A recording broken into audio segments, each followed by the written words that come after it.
Merci à vous. Merci à vous d'être là et d'avoir pris le temps vraiment de venir à cette étude. Je le dis tout de suite, c'est pas moi je ne considère pas ça comme une étude, mais plus comme une discussion, et c'est pour ça que j'ai bien une discussion sur Romains 8, versets 28 à 30.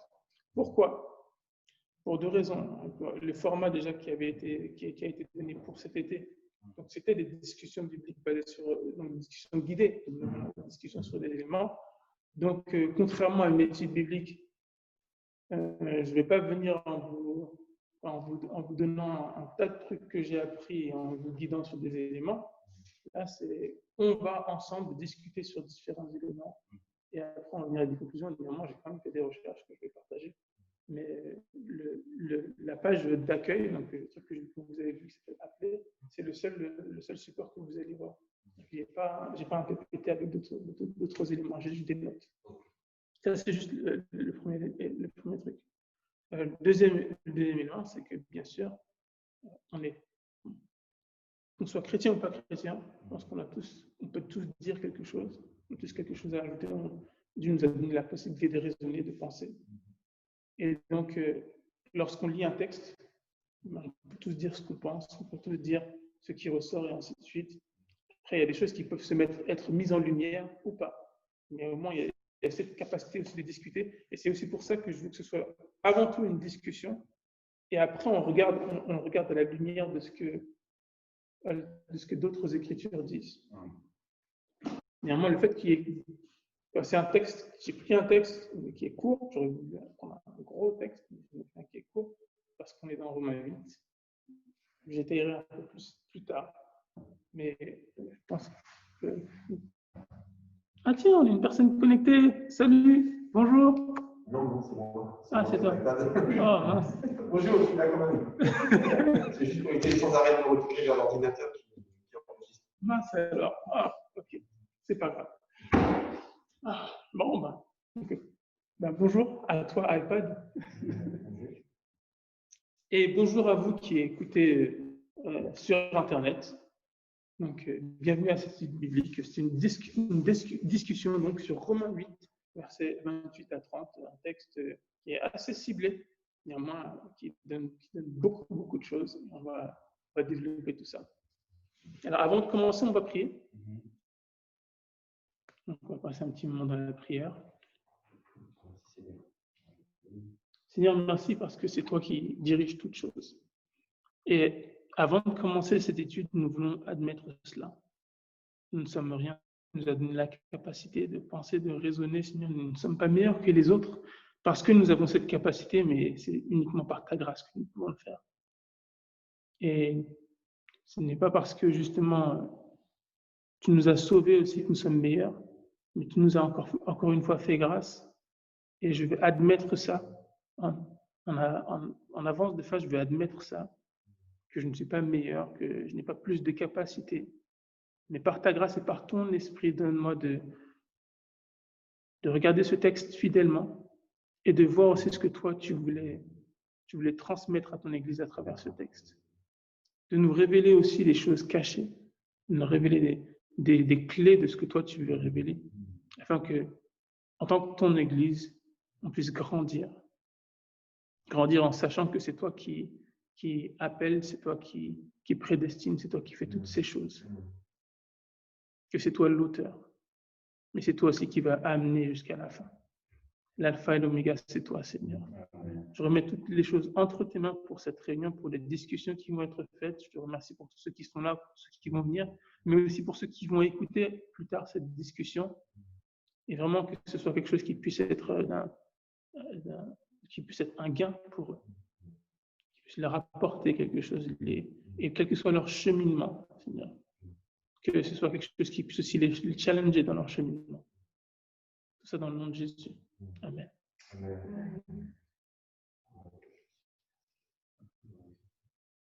Seigneur, merci pour ta parole qui est tellement précieuse. Merci parce qu'elle est la vérité. Et dans tout ce brouhaha parfois d'informations, d'éléments extérieurs que nous entendons, que nous voyons, et parfois toutes ces pensées intérieures qui nous habitent, qui se contredisent, qui se contrechauffent en nous, et parfois avec tout l'héritage aussi que nous avons reçu.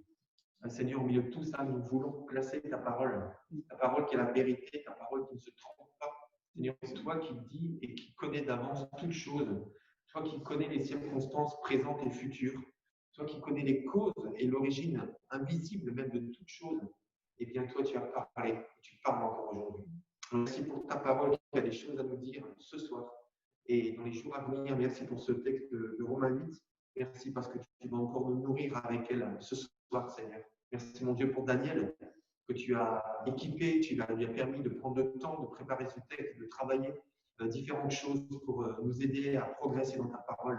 Nous voulons vraiment l'accueillir comme elle est. Nous voulons t'accueillir toi, Saint-Esprit, toi, Fils, toi, Père. Nous voulons vous accueillir ce soir en tant que Dieu et nous accueillir à travers la Bible que vous utilisez si souvent pour nous parler.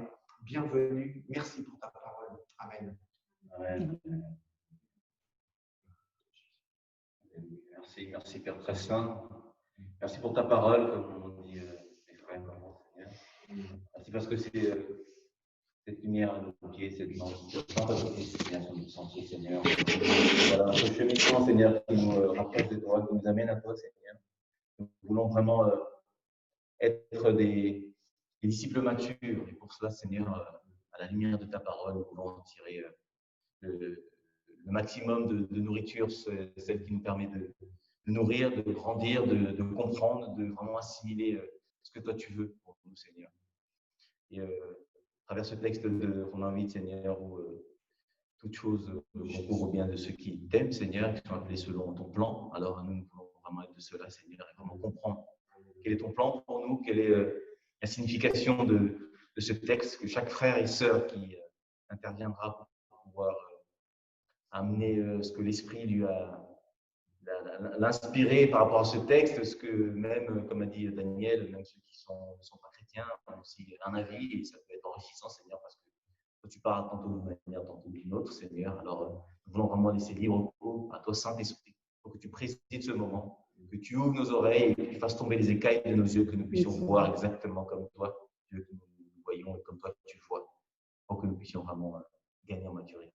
Alors, sois glorifié, sois béni cet instant, Seigneur, parce que ce n'est pas le fruit du hasard, tu as voulu que nous soyons là, en présentiel, et aussi bénis toute personne qui écoutera ce message à travers Internet, à travers YouTube, Seigneur, pour que ces personnes soient aussi nourries et puissent vraiment en tirer l'essentiel de ce texte qui est que, je crois, trois versets, Seigneur, mais ça en dit tellement, c'est tellement riche, tellement bon, comme ta parole dans sa généralité. Chaque mot a été choisi. Chaque mot n'est pas le fruit du hasard, mais c'est bien, tu as voulu dire quelque chose à travers tout ce recueil de livres qu'est la Bible, Seigneur. Alors, sois glorifié, sois béni. Merci encore pour ta présence. Amen.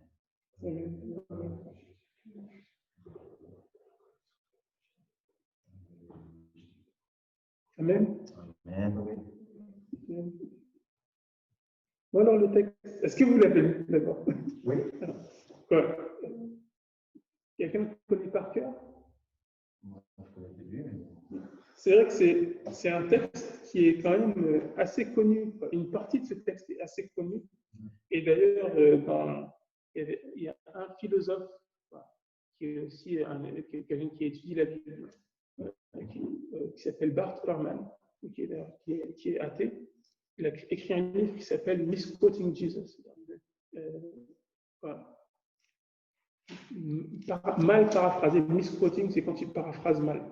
Donc, mal paraphraser Jésus. Et dans ce livre-là, il parlait de ce verset-là en disant que, quand on prend dans le contexte, c'est le verset qui est le plus mal utilisé par les chrétiens. Donc, je dis ça parce que, en regardant le contexte et en regardant ce verset, moi je vois que je comprends quelque chose, mais je vois aussi que moi-même je ne l'ai pas forcément utilisé dans son contexte. Donc voilà, j'admets, je lève la main. En effet, j'ai utilisé ce verset par contexte. Maintenant, ce n'est pas forcément pour ça que j'ai voulu démarrer cette étude. Mais ce qui m'avait interpellé, c'est que comment en fait, Paul, dans ce qu'il traversait, il était venu à cette conclusion. Et surtout dans cette partie-là, en fait. Donc, c'est surtout ça qui m'avait interpellé. Et c'est pour ça que je me suis dit, ah tiens, j'aimerais le partager. On en parle, on en discute, on croise tout cela. Donc voilà, alors avant de commencer, je vais quand même lire le texte. Alors, en anglais. Donc, je vais le lire en français, parce que les auditeurs, les auditeurs sur YouTube ne vont pas forcément comprendre, même si Marion est là. Hello Marion, I know you speak English, but unfortunately I will read it in French. No problem. C'est bon, je suis équipée. Ok, pas de problème. Donc oui, je vais le lire en français, pardon. Ce sera en français, n'en déplaise à nos amis bilingues.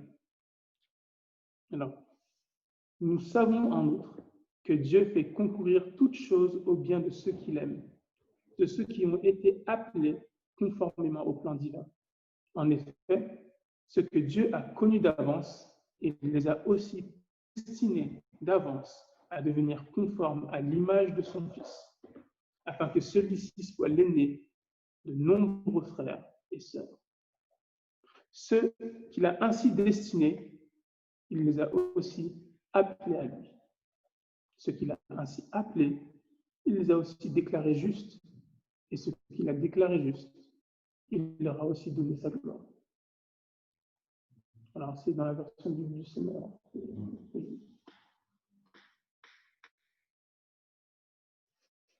Voilà. C'est pour ça que je vous demandais, est-ce que vous avez lu le texte en amont? Et qu'est-ce que ça vous a évoqué?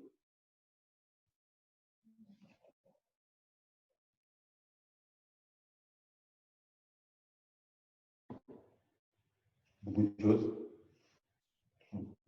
Non, d'abord, il faut. Moi, au fur et à mesure de mon cheminement, en fait, le bien, en fait, qui était bien aux yeux de Dieu, à mes yeux, j'ai appris à redéfinir ce qui était bien, en fait. Le bien, avant, je pensais que c'était ce qui fait du bien maintenant, aux yeux des hommes, aux yeux du monde, à mes yeux, ce qui me fait du bien, c'est ce qui est agréable, me satisfait, voilà, qui fait plaisir, entre guillemets, à ma chair, voilà, c'était ça le bien. Mais au fur et à mesure, en fait, on se rend compte, et par la suite, quand tu lis le verset suivant, que tu connais vraiment, le bien, en fait, c'est ce que lui, le Seigneur, c'est vraiment nous rapprocher de Christ, en fait, l'image de Christ, ce que moi je comprends, c'est vraiment de faire de nous des frères. C'est lui l'aîné, c'est ça le bien, vraiment, ce qui pourrait nous faire le plus de bien, en fait, c'est voilà, être vraiment des mini-Christ, des Christ, et voilà, vraiment nous rapprocher de lui et être comme lui. Voilà, je ne sais pas si j'ai bien résumé. Comment ça m'inspire. Ok, merci. Quelqu'un d'autre? Je sais qu'il y a une période, je ne sais plus quand, il y a des moments où on prend cette parole, qui fait confiance toutes choses au bien de ceux qui l'aiment. Donc il y avait cette part-là, oui, voilà, ce qui est agréable. Mais il y avait aussi, en fait, je ne me posais pas tant la question, je ne me questionnais pas sur ceux qui l'aiment, en fait. Parce que à un moment donné, ça m'a interpellée, mais c'est au bien de ceux qui l'aiment. Donc, je sais, c'est pas forcément ce qui est agréable. Non, ça peut être aussi ce qui est bien de manière, ce qui est bon pour moi, comme quand on a dit les enfants, on va leur interdire certaines choses, ou leur priver certaines choses parce qu'on sait que c'est bon pour eux. Mais c'est aussi destiné donc à un groupe de personnes spécifiques, c'est-à-dire ceux qui l'aiment. Et donc, du coup, là, venait la question, est-ce que tu l'aimes? Est-ce que tu l'aimes? Et donc, de là, à partir de la réflexion, ben, voilà, et c'est quoi aimer Dieu? Et là, du coup, alors, aimer Dieu, c'est tous ceux qui aiment ma parole et qui la mettent en pratique. Du coup, oh, ok, il y a du travail, enfin du travail. En tout cas, il y a du bien à continuer à avancer. Tout à fait. Maintenant, ce que tu as dit, vraiment, c'est vraiment, quand il y a quelque chose de vraiment fondamental, ouais, il y a ceux qui aiment Dieu, et la définition biblique de aimer Dieu, c'est vraiment, ouais, il y a pas mal de choses qui sont là-dessus. Il faudrait même faire toute une étude rien que sur ça, en fait, aimer Dieu. Mais je vais juste prendre ce que Jean dit. Donc, dans 1 Jean, lui, il dit, celui qui dit j'aime Dieu et qui hait son frère est un menteur. Car celui qui n'aime pas son frère qu'il voit, comment peut-il aimer Dieu qu'il ne voit pas? Et ça, je me rappelle, c'était à l'école du dimanche, je devais avoir 7-8 ans, on a appris ça par cœur. Merci là. Mais c'est bien, bien plus tard que j'ai compris, en fait. En fait, quand tu dis à ton frère, et c'est pour ça que quand Jésus peut se permettre dans les béatitudes de dire, si tu dis à ton frère, sois maudit, c'est comme si tu commettais un meurtre. Il dit, en gros, celui qui dit à son frère maudit, il est coupable et il est passible d'aller dans la géhenne. Pourquoi? Parce que, en fait, le fait de haïr ton frère, tu le vois, tu ne peux pas après dire que tu aimes Dieu. En fait, pour Dieu, ça a autant de valeur. Moi, ça m'a frappé, mais ça m'a aussi montré à quel point Dieu nous valorise. Et le fait qu'il sache que pour lui, comme on est à son image, le fait de haïr un autre être humain qui est à l'image de Dieu, c'est tout aussi puissant que de ne pas l'aimer lui-même. Et ça c'est vraiment ça qui m'interpelle dans ce que tu dis. Est-ce qu'on aime Dieu? Maintenant, le verset dans son intégralité, parce qu'on sait qu'on s'est beaucoup arrêté sur le verset 28, mais ce qui m'interpelle dedans, c'est de ceux qui sont appelés selon son plan. C'est quoi le plan de Dieu? Si demain vous avez quelqu'un qui ne connaît pas l'évangile, qu'est-ce que vous allez lui dire? C'est quoi le plan de Dieu? Qu'on soit avec lui pour l'éternité.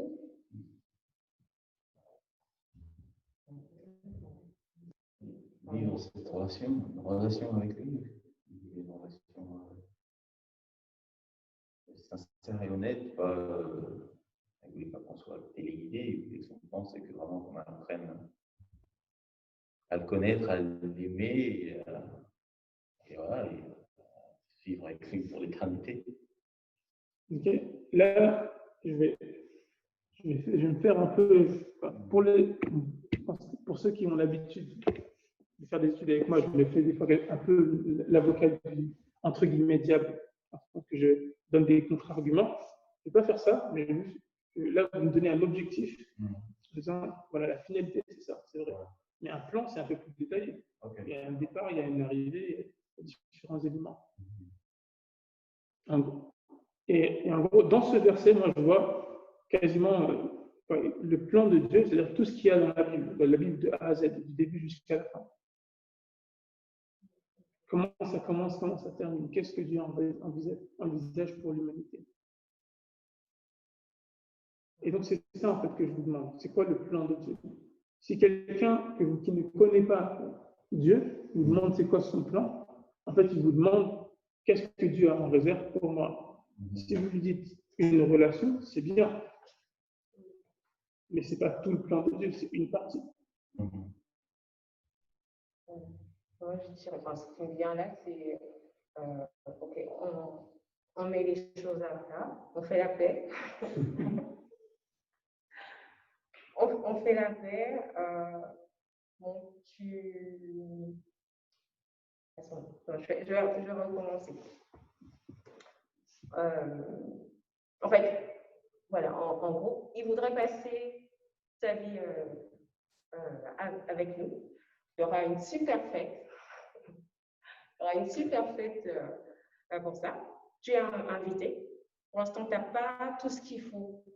Tu n'as pas le dress code encore. Encore vrai. Tu n'as pas assez d'argent pour, de toute façon, pouvoir t'acheter quelque chose qui conviendrait. Tu n'as pas les moyens. Ce n'est pas possible. Mais t'inquiète pas, je m'occupe de tout ce que tu as à faire. Enfin, je vais te montrer. Si tu trouves que tu dois, je ne sais pas moi, m'écrire un peu, il n'y a pas de souci, j'ai un bon plan, et tout ça, il y aura quelque chose pour toi, même sur mesure, machin, etc. Pour le transport, il n'y aura pas de souci, tu n'auras rien à gérer. Quelqu'un pour venir te prendre, pour t'entraîner. Si tu dis que tu ne sais pas danser parce que tu n'aimes pas le fait, je vais t'apprendre, parce que tu sais pas faire, je vais t'apprendre, il n'y a pas de souci. Voilà, tu peux m'appeler quand tu veux si tu as besoin de plus d'infos, etc. C'est vrai que c'est ça que Dieu veut tout préparer. Il a prévu, il veut passer la vie avec nous. Il y aura une grande fête pour cette magnifique vie ensemble. Là, on va juste se préparer. C'est lui qui s'occupe de tout pour préparer.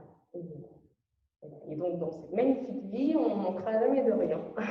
On ne manquera jamais de rien. Voilà. Ok, super.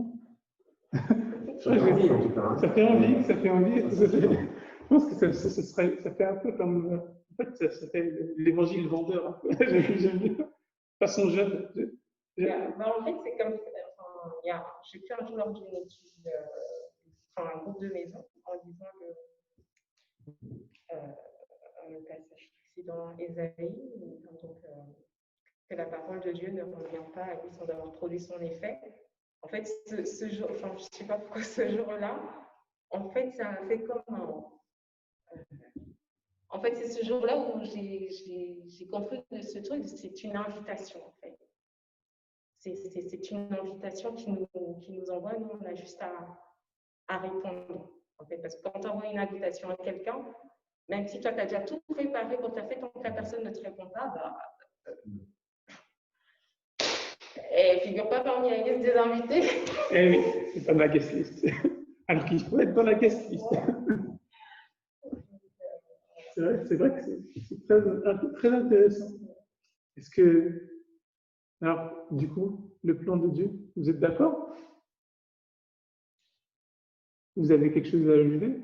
Moi, je suis d'accord, on est une grande fête. Ouais, pour moi, c'est un des aspects là aussi du plan divin. Mais le plan divin, il y a des préalables. Ça. Alors, même si je rejoins complètement, je dirais, la démarche de Victoria, et puis moi, ça me fait envie, hein, j'ai envie de ça aussi, hein, ça c'est sûr. Et je pense que c'est parlant pour tout le monde, parce que chacun cherche le bonheur et chacun cherche une destinée qui lui assure aussi la paix, lui assure la joie. Et la vie au quotidien étant compliquée, je pense que chacun a besoin de savoir que la finalité sera belle. Et ça, c'est tellement rassurant et apaisant. Et c'est vraiment, on peut dire, ça apaise et ça rassure beaucoup de gens. Il y en a besoin de ça. Mais encore une fois, il y a des préalables. Et comme tu l'as dit, complètement sur le fait de tout mettre à plat, on doit commencer par faire la paix. Mais entre le moment où on fait la paix et le moment où on est à cette fête, il y a encore un processus qui fait que dans le plan de Dieu, il a choisi aussi de nous utiliser pour être ses témoins et jusqu'à notre dernier souffle. Donc il y a encore tout un processus même de transformation personnelle et puis de maturation et puis aussi de guide personne. Bon, en tout cas, c'est ce que je dirais. Après, il y a Marianne, moi aussi qui… Hello Marianne, vous activez Coucou Daniel. Bonsoir tout le monde. Salut. Oui, je pense que je pourrais aisément rebondir sur ce que Philippe disait, parce que en réfléchissant, le plan de Dieu, à part le côté intimité, je pense qu'au début, dans la Genèse, au tout début, avant la chute, c'était vraiment que de l'intimité, un partenariat, un échange. Et à partir de la chute, le plan était plus orienté sur de la restauration. C'est passé par plusieurs étapes, mais du coup, l'étape phare, c'était la venue de Jésus-Christ, du coup. La grâce qu'il a apportée, le chemin qu'il a ouvert. Et dans tout ce que le Seigneur fait dans notre vie, il y a toujours une œuvre de restauration, en fait. C'est ce que je suis en train d'entrevoir. Il y a toujours, que ça soit physique, que ça soit émotionnel, que ça soit spirituel. On parle qu'on est une nouvelle créature en Christ, qu'on lâche l'ancienne nature, le vieil homme. C'est vraiment une restauration où Dieu veut nous ramener à cet état premier où il était avec nous, où on était complètement à son image. Bon, on est à son image parce qu'il nous a créés, mais le péché, du coup, a cela, en fait. Ça affaiblit la plénitude, on pourrait dire un peu la plénitude de cette image. Et du coup, on a besoin de Jésus pour refléter, en fait, l'image du Père à nouveau. Donc, je dirais un plan de restauration. Pour les détails, comme disait Niel, je ne sais pas trop ce qui seraient les détails. Je pense que c'est... Après, je pense que c'est comme les étapes de la sanctification. Qu'on se répand, qu'on apprend de nouvelles choses dans la parole de Dieu, etc. C'est ce que c'est à ça que ça me fait penser pour l'instant, le plan de Dieu. Merci Marion. Merci Marion. Et c'est vrai que, ouais, toutes ces étapes-là, une personne, dans une recherche, une personne disait sur Internet, le plan, ce que Dieu veut, c'est que, c'est ça. Alors, la grâce de Dieu devait trouver un moyen pour que la justice, pour que la droiture de Dieu et la justice de Dieu soient remplies. Et elle l'a trouvé à travers Jésus, afin que nous soyons avec lui. Et je trouvais que c'était une phrase qui était très courte, mais une manière assez complète, en fait, d'expliquer le cas dans lequel on était. En effet, il y a le péché qui est venu, qui a tout changé. Moi, je ne dirais pas jusqu'à dire que ça a changé le plan de Dieu. Parce que Dieu, quand il a créé toute chose, il a dit, c'est très bon. Les cieux, ce qu'il y a dans les cieux, et la terre. Donc, il a tout créé, et il a dit, c'est très bon. Après, il s'est reposé de ce qu'il a créé. Ensuite, l'homme, avec son libre arbitre, a décidé de faire ce qu'il voulait faire avec son libre arbitre. C'est le principe du libre arbitre. Je vous explique pas comment ça fonctionne, mais vous savez très bien que si je vous dis ne pensez pas à l'orange qui est sur la table, la première chose à laquelle vous allez penser, c'est à l'orange qui est sur la table.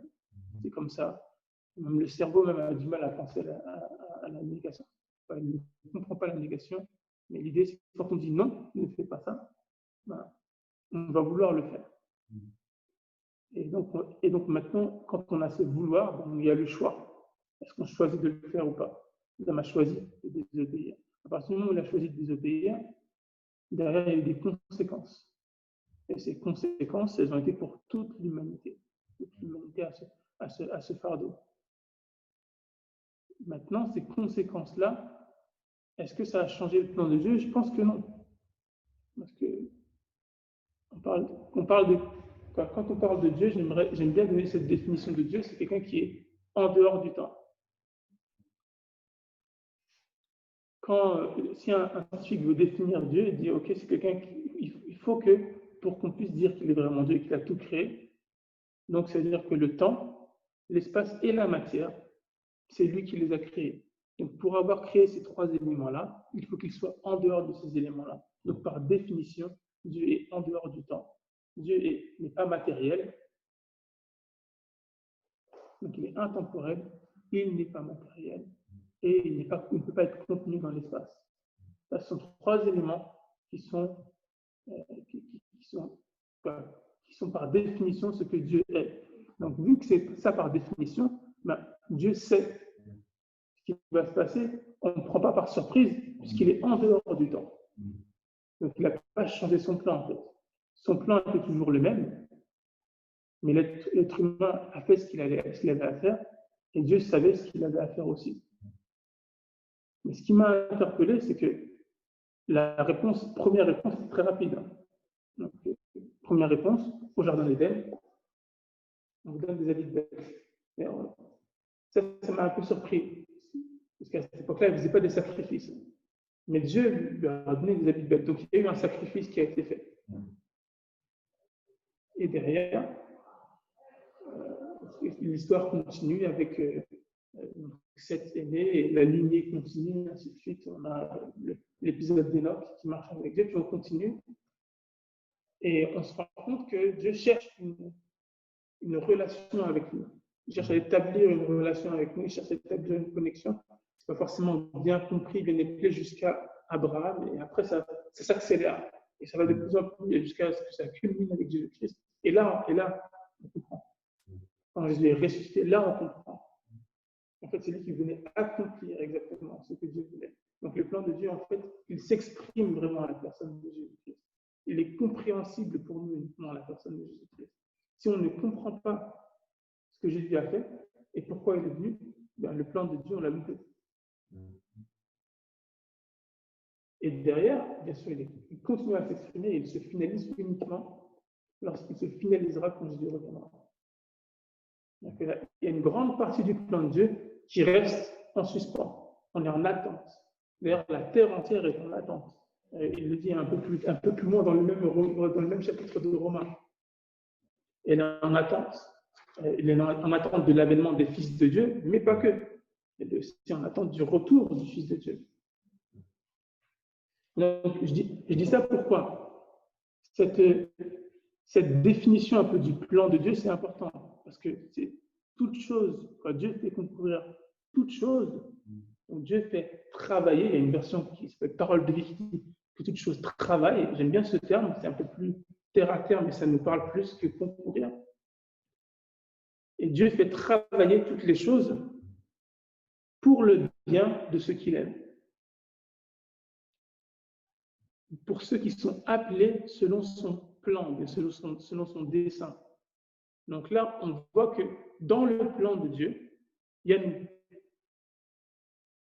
Donc, d'une certaine manière, on ne sait pas comment pour le moment, mais on sait qu'on fait partie, quand on est dans le dessein, dans le plan que Dieu a. Et il fait en sorte que toutes les choses vont pour notre bien. Comment tu pourrais résumer en fait la vision de, si tu expliques à quelqu'un qui ne connaît pas Dieu, le plan, nous, on pourrait résumer, il cherche une relation qu'il a démarré avec Adam et Ève, ça a cheminé, voilà. Après on comprend un peu avec Abraham, le patriarche, et l'apogée c'est avec Jésus-Christ. Ouais. La venue, voilà. la crucifixion et la résurrection de Jésus-Christ. Mais ça, c'est le cheminement, mais comment. Le plan de Dieu, ça a été de rétablir une relation brisée avec l'humanité. Comment elle s'est brisée dans le jardin d'Éden, et il a tout fait pour la restaurer. Et la restauration a commencé à partir d'Abraham, elle s'est terminée, à partir du jardin d'Éden, mais elle s'est terminée, cette restauration, elle a culminé, c'est pas terminé, mais elle a culminé avec Jésus-Christ et sa mort et sa résurrection. En fait, ça dépend aussi de combien de temps on a pour expliquer à la personne, ça dépend aussi de sa culture. Parce que si tu prends par exemple un musulman pratiquant, lui, il va comprendre si tu parles d'Éden, si tu parles des patriarches, etc. Si tu prends quelqu'un qui n'a aucune culture du tout biblique, pas biblique, même biblique, je veux dire, alors en fait, là, je trouve que l'explication de Victoria, elle est pertinente. Parce que en fait, on parle de la personne, de Dieu, du plan de Dieu par rapport à la personne, sans prendre trop de références. Je ne sais pas si tu es d'accord, Daniel, mais ça dépend du contexte de la personne qui pose la question ou en fait qui veut avoir l'info. Oui, tout à fait. Si la personne qui va avoir l'info n'a jamais lu la Bible, ne connaît pas le contexte de la Bible, on lui parle du jardin d'Éden, il va nous dire c'est quoi Éden, et là,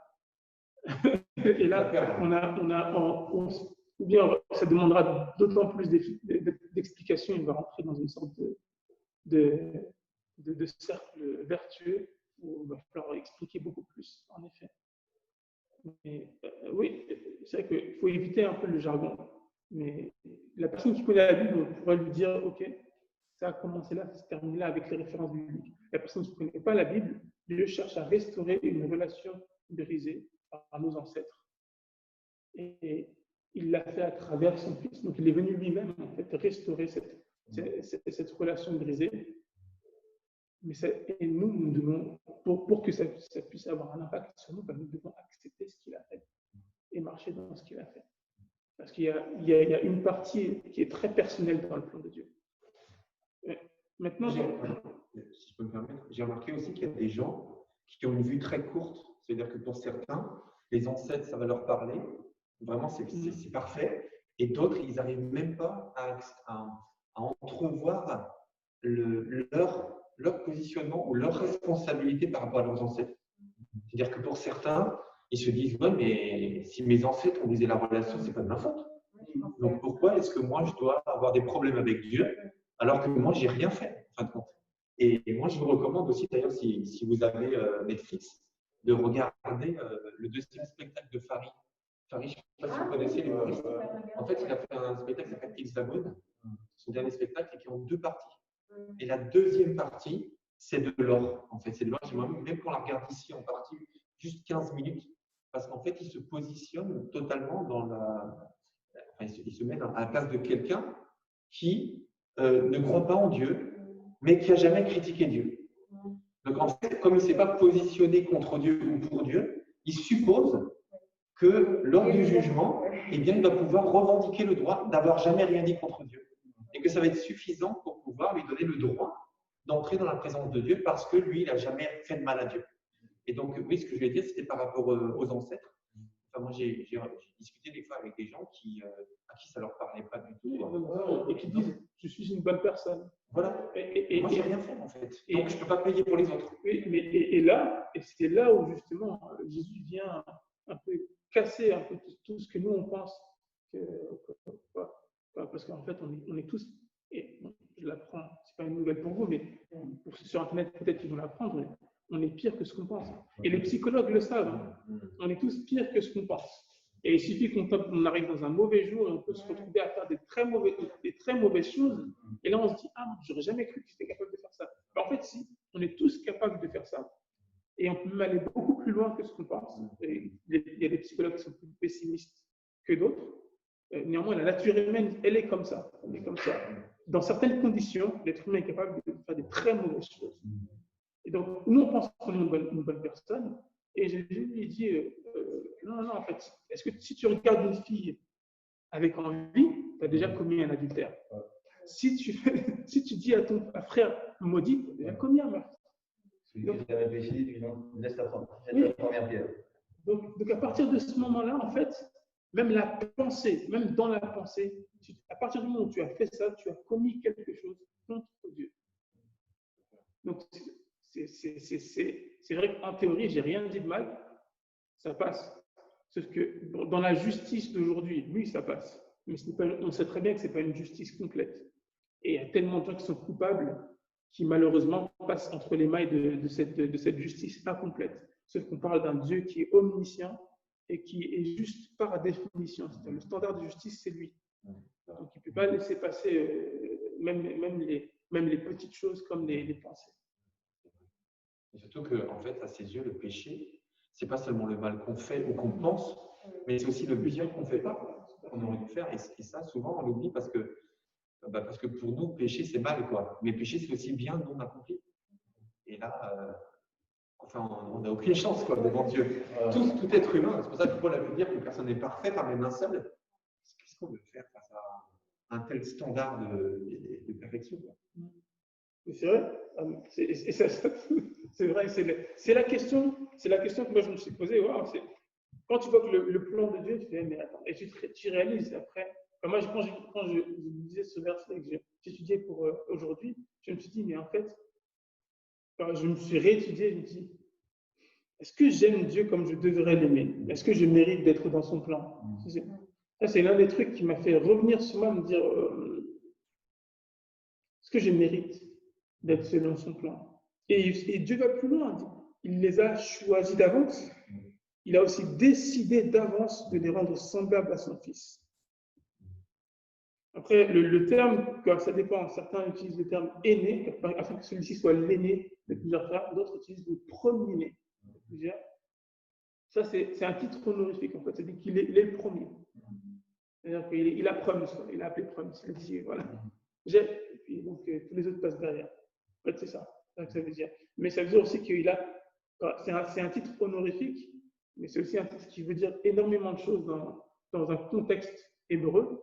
Dans un contexte hébreu, le premier-né, c'est celui qui a l'autorité. Donc ça, c'est très important de le dénoter. C'est le premier-né, c'est celui qui a l'autorité. Il était aussi consacré à Dieu, le premier-né. D'ailleurs, dans Exode, Dieu dit clairement, tout le premier-né m'appartient. Et donc, ils doivent faire un sacrifice pour racheter leur premier-né. Donc ça aussi, c'est important de connaître ce contexte-là, parce qu'on parle quand même des gens qui étaient hébreux. Ils étaient tous des Israélites, et ils avaient un contexte juif. Donc dans ce contexte juif, il faut voir que le mot qui est utilisé par l'apôtre Paul, qui lui-même est juif, c'est un mot qui parle à son audience. Néanmoins, les Romains n'étaient pas tous juifs. Hein. Donc, ceux à qui il envoie ça, ils n'étaient pas tous juifs, mais il y avait une grande majorité. Donc, je continue. Donc, il a décidé d'avance de les rendre semblables à son Fils, afin que celui-ci soit l'aîné d'un grand nombre de frères. Donc, il y a pas mal de choses que Dieu a faites d'avance. Et je ne sais pas si vous avez déjà entendu le terme prédestination.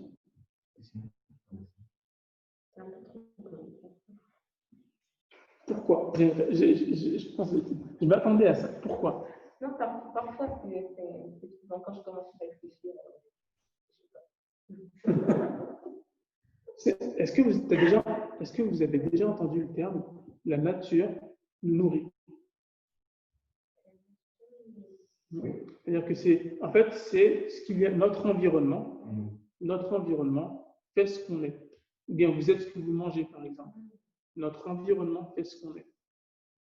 La logique même dit que vous êtes ce que vous mangez, mais en fait, ça va beaucoup plus loin. C'est-à-dire que l'environnement social, l'environnement économique, l'environnement, tout ce qui est autour de nous nous pétrit et fait de nous ce que nous sommes.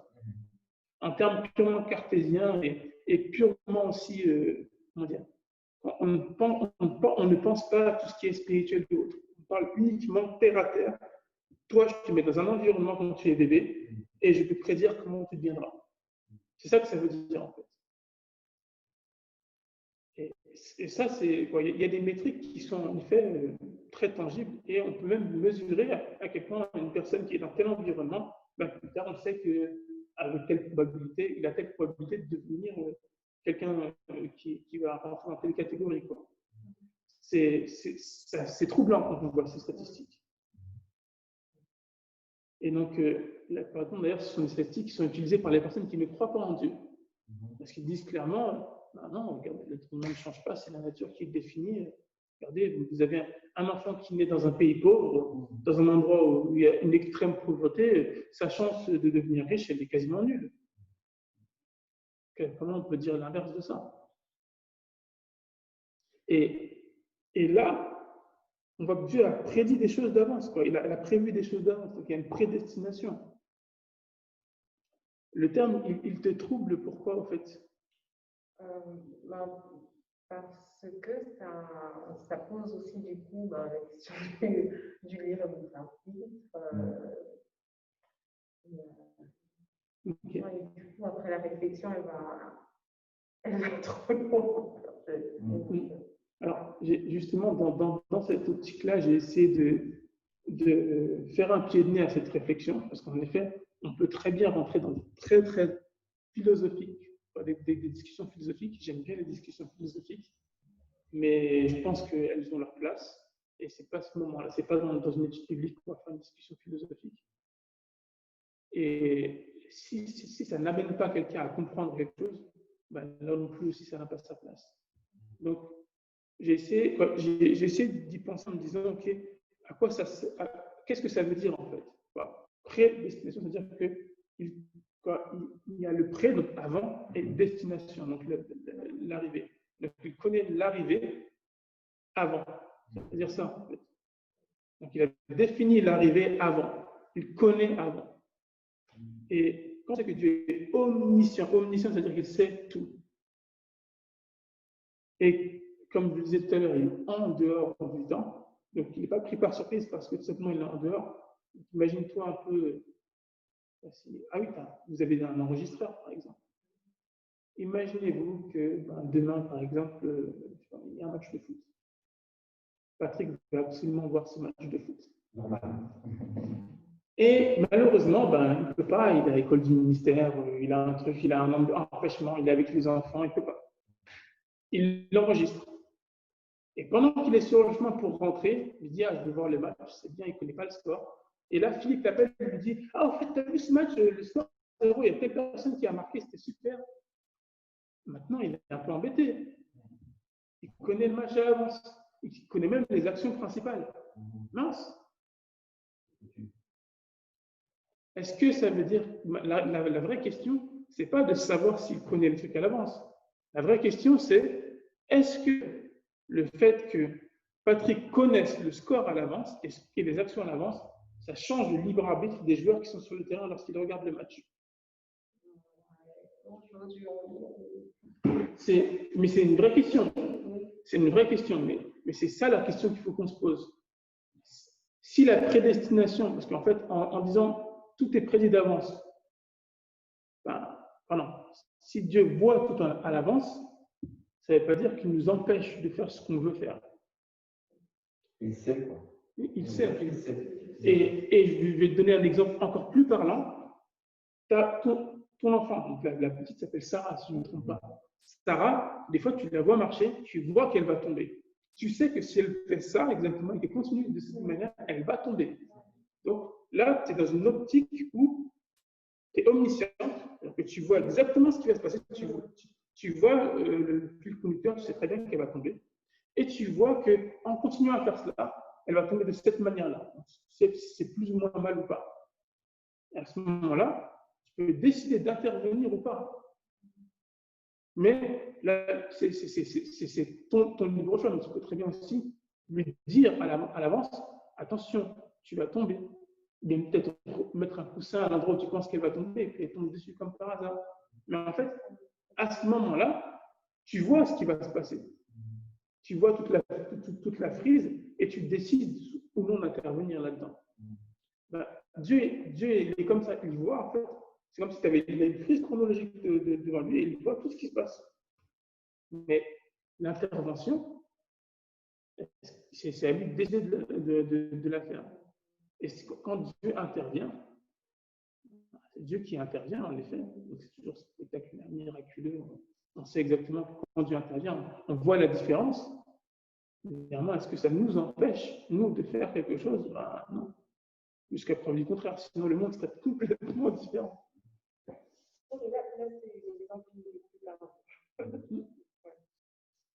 Mais au niveau des notes, mais je sais que le concept de prédestination et aussi d'appeler, des fois ça peut un peu. On aime bien complexifier des éléments qui sont ils sont pas simples, mais des éléments qui n'ont pas vocation à être si complexes. Par exemple, on regarde tous la météo, tous, sans exception. On essaie tous de suivre la météo. Demain, je vais sortir. Tiens, je vais regarder la météo. Je sais que dimanche, on avait prévu un culte en plein air. Mince, la météo dit autre chose et on essaie de prévoir. Maintenant, est-ce que celui qui fait la météo fait en sorte que c'est lui qui fait tomber la pluie? Non. C'est un peu ça le truc. Dieu, il voit tout, il sait tout, mais ce n'est pas lui qui nous fait faire ce qu'on fait. En fait, ce qui est marrant, c'est qu'en Alsace, il y a une expression quand on parle de la météo, quand quelqu'un te dit, ici on dira dimanche il va pleuvoir. Voilà. Et en fait, en Alsace, on ne dit pas ça du tout. En Alsace, on dit dimanche ils veulent de la pluie. Et toujours les gens disent ça. Parce que je pense que c'est une traduction en fait, de l'alsacien, voire de l'allemand. Je ne connais pas le terme en allemand, mais en tout cas, a priori, c'est une traduction. Donc, ça dit carrément autre chose. C'est-à-dire qu'à la télé, eux, ce qu'ils veulent, c'est qu'il pleuve. Donc, ils te disent qu'il va pleuvoir parce qu'ils le veulent. Non, c'est pas ça que ça veut dire dans le fond, mais je veux dire, dans le raccourci de langage, c'est ce qu'ils disent. Ils veulent de la pluie. Mais en fait, ils ne veulent rien du tout. Tout ce qu'ils font, c'est qu'ils annoncent ce que leurs instruments, semblent annoncer. Parce qu'en fait, il y a une marge d'erreur qui est réelle, surtout à la télé. Vraiment très souvent, en fait, elles sont trop bien payées parce qu'ils disent comme réalité. Donc, c'est marrant. Effectivement, ils ne savent pas, mais en alsacien, on dit ils veulent. Et souvent, au niveau de la prédestination, et je vais m'arrêter là sur la prédestination, c'est que malheureusement, on fait le raccourci après. Si on rentre trop dedans, on fait le raccourci après de faire de Dieu l'auteur de choses qu'il n'est pas, en fait. Le libre arbitre, c'est quelque chose, c'est un concept qui est clair dans la Bible. Et Dieu lui-même dit que les gens sont responsables de leurs actions. Donc, si Dieu nous appelle, nous, responsables, il nous appelle, nous, à nous repentir, et il nous appelle en disant oui, repentez-vous, si lui-même nous interpelle, c'est qu'on est capable de le faire. Ce serait un peu bizarre si Dieu nous appelait sachant qu'on était incapable de répondre à son appel. Ce serait un peu bizarre. Donc, voilà. Donc, Dieu voit toute la frise chronologique. C'est ça, la prédestination. Il voit où sera notre ligne d'arrivée. Il sait où on sera à la ligne d'arrivée. Maintenant, il sait. Ça, c'est dans la définition de Dieu. Est-ce qu'on pourrait dire aussi un peu que, même si toute comparaison a ses limites entre le Dieu parfait, omniscient, omniprésent, etc., et nous, mais quand on dit, par exemple, qu'on prédestine nos enfants à la réussite, à la politesse, à la gentillesse, etc., on les prédestine à ça, on les éduque pour ça, on les élève pour ça, on leur communique cela, mais par contre, on ne sait pas s'ils le deviendront, parce que c'est leur choix. Et leur choix va quand même faire d'eux aussi ce qu'ils seront, même si l'héritage qu'on leur donne va en grande partie contribuer à ça, mais c'est quand même leur choix qui vont finalement décider de ce qu'ils deviendront. Tout à fait. Et d'ailleurs, nombre d'enfants de millionnaires et de milliardaires en sont les témoignages vivants. Ils ont l'une des meilleures éducations, si ce n'est la meilleure éducation que l'argent peut leur donner et que leurs parents pouvaient leur donner à l'époque. Et certains ont très bien réussi, d'autres sont tombés très très très bas. En fait, il y a une partie personnelle de choix qu'on ne peut pas enlever à l'être humain. C'est ce qui fait de nous aussi, c'est ce qui fait de nous aussi des êtres différents des autres. On a cette capacité de choisir pour nous-mêmes. Donc Dieu lui-même, il a son plan, il a choisi d'avance les choses. Et il a aussi décidé d'avance de les rendre semblables à son Fils, afin que celui-ci soit l'aîné d'un grand nombre d'enfants. Ça, c'est un truc qui m'a interpellé parce que là, du coup, le choix que nous, on a fait en disant « Oui, Seigneur », en choisissant Jésus, en choisissant d'entrer dans le royaume de Dieu, ben, ce choix-là, en fait, là, ça nous dit l'inverse. C'est que Dieu les a choisis d'avance et il a fait décider d'avance de les rendre semblables à son Fils. Et ça, au départ, je ne l'avais pas compris. Je vous le dis, hein, je ne l'avais pas compris au départ. J'avais compris, ah tiens, donc du coup, on n'a pas le choix. Et d'ailleurs, si vous parlez à quelqu'un qui est un calviniste, lui-même va vous dire, ah ben non, on est tous comme Lazare dans la tombe. On est mort en fait. Et quand Jésus appelle, c'est là qu'il nous réveille. Mais donc, toute personne qui est là, qui ne croit pas en Dieu, il est mort spirituellement et il n'y a que l'appel de Dieu qui peut le réveiller spirituellement. Et sans ça, en fait, il ne pourra jamais répondre à l'appel de Dieu. Jamais. Donc, et ça, un calviniste vous dira ça, clairement. Clairement. D'ailleurs, il y a une partie de leur credo, c'est la dépravité totale. C'est-à-dire qu'on est tellement dépourvu de bon sens, on est tellement bas qu'on est incapable de répondre à l'appel de Dieu. Ça, c'est un calviniste. Donc là, je parle de chrétiens qui croient ça. C'est vraiment sérieux. Hein. Mais moi, après, je vous dire ce que moi je crois. Je crois pas en ça. L'appel de Dieu à sa force, en effet, il y a un moment, on est responsable. Le mot responsable est très important. Si Dieu nous rend responsables, c'est-à-dire qu'il pense qu'on est capable de répondre. Parce que quand tu déclines le mot responsable, c'est ça, c'est capable de répondre. C'est comme ça que ce mot-là a été. La source, l'étymologie de ce mot-là, c'est ça, c'est capable de répondre. Donc si tu es responsable,